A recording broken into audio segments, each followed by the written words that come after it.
talking with the Sons guys this morning, Sons of Liberty guys, Mike and Yep. Kyle. And we were talking about that just on the customer service side of things, and how customer service is just like, somehow it disappeared. And at some level, people tolerated it for long enough to where companies, they started to operate that way. Like, well, we're not, they're a little pissy about this, but we're still getting it done and we're still doing our thing, so it's fine. And then it's gotten wildly out of control now, where you call the people that you need. And the example that was used, like, try calling the people you depend on to run your business, your life, or whatever, your bank, right, or your cell phone company, and try to get a problem solved. It's shipped off to somewhere else, some call center, some other place in the world. It is a nightmare. I get angry just thinking about it, right? In dealing with my own business and my own personal stuff, things break constantly, right? They're breaking constantly. Like, my bank account's messed up again, or my card got hacked, or whatever. These are real things that people deal with on a daily basis. But on the customer service side of things, that not having a connection or a finger on the pulse of who the people are that you're actually selling to.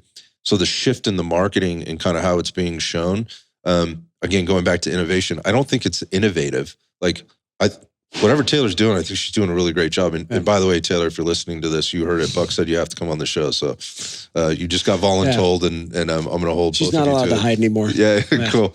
But that said, like, the not having a marketing degree, but having a good sense of how people get their information, how they consume it, and what they actually take or get from it, how they interact with the product after that, so important. And it's not just industry standard. I think that's a cool thing. Again, Taylor, I think you're doing a great job. It's not necessarily innovative. It's just doing it the right way. It's just fucking smart. And I'm curious to watch the thing kind of grow. Like you said, that there's the funny stuff. That'll be a new side of Staccato we haven't seen yet. So I think you got to have fun in everything in life, right? Like, nobody wants to go to work 40, 50, 60 hours a week just doing something to do it. It's got to be something you're passionate about. You got to have a little bit of fun at work too, not just when you're not at work. Yeah. And I think, companies get big enough too where they think they don't need to market, right? Or marketing is something like giving away swag all the time and, just something with the logo on it. That is an important part of marketing. Don't get me wrong. Yeah. I get that. But there are a lot of the bigger companies that have a big, strong footprint, in the industry that don't market well at all.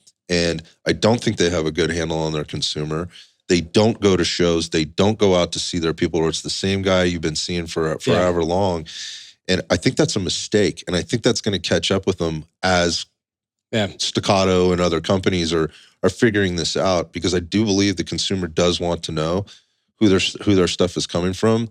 And just having a good reliable product is not going to be the only answer anymore. And that footprint that you've held on to, you probably should start paying a little bit closer attention to the people.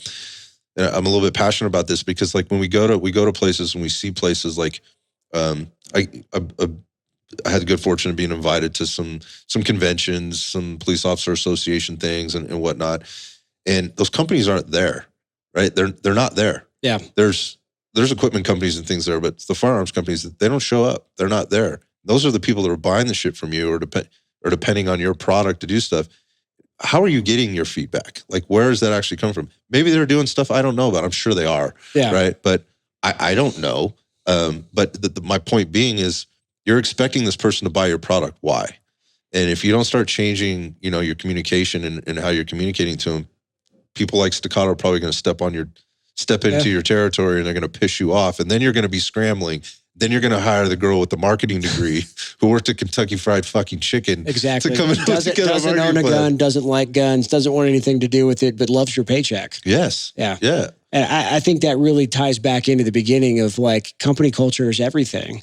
And we're a company of enthusiasts. We have people from the military, from law enforcement. We have people that love competition shooting, and they're competing multiple times a week. Right. Like, you walk around our factory, people are carrying guns in the factory. Like, we don't have anyone that's working at Staccato who's like, no, I hate guns, or I don't care about them.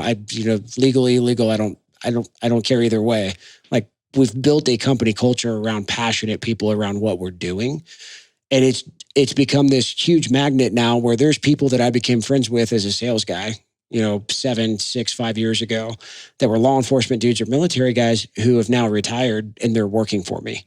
I have one friend from a Southern California agency. He's like, I don't even give a shit about my pension anymore. Screw this job. Screw the politics. I'll quit right now and come work for you. What can I do? How can I help? And so we've now got this talent pool of people that are just as passionate, if not more passionate, coming to work here because they love what we're doing and how we're doing it, because it's so different and disruptive than what the rest of this industry does. Yeah, I love that word, disruption. And I think that's true. And I think whenever you do that, you're going to ruffle some feathers. And I love that you particularly, I know you think well enough to know that you don't give a shit if you ruffle a few feathers or whatnot, but that, you're respectful about it. But at the same time, like that's just who you are, right? You're not afraid to do it.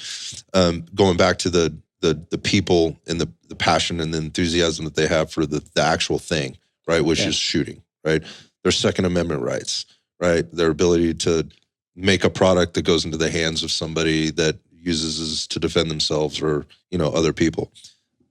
There's an important part to that I didn't discover. Part of it is because I never looked into it. Like I never realized it.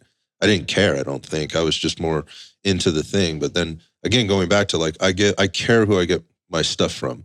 And I have lots of things that I have no clue behind the company, and we buy, who those people are, or whatever. Everybody does that. I mean, I got a freaking cell phone sitting there that was made in another country, and whatever else. This is how we live life. But we do have choices. And again, the bigger product companies. When I say bigger product companies, again, some of these companies that have really large footprints, globally.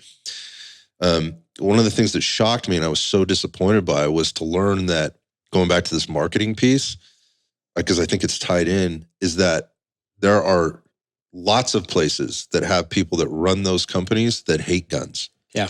That give money, lots of money to people. To anti-gun lobbyists and politicians. Yeah. And again, people listen to that, it might blow their mind. They might say, I never thought of that. I really don't care. It's not that important to me. You should care. It pisses me off. You should care. And I am not an anti-foreign company. Like, I get it. If you're a German company, great. I'm glad you're a German company. That doesn't bother me. If you're an Austrian company, I don't care. Great. Right. I care about your product. But something in this industry that fucking infuriates me is when you claim to be an American company and you're literally importing everything. You're importing raw materials, you're importing 80% parts, and you're just assembling a product over here and then pitching it to the consumer market as American. Yeah, you're building it. That's and to me, it's like, keep those jobs here. Get your raw materials here. You want to build an American gun? Build a fucking American gun. Don't sell me a 90% Turkish piece of shit and tell me it's American. Right.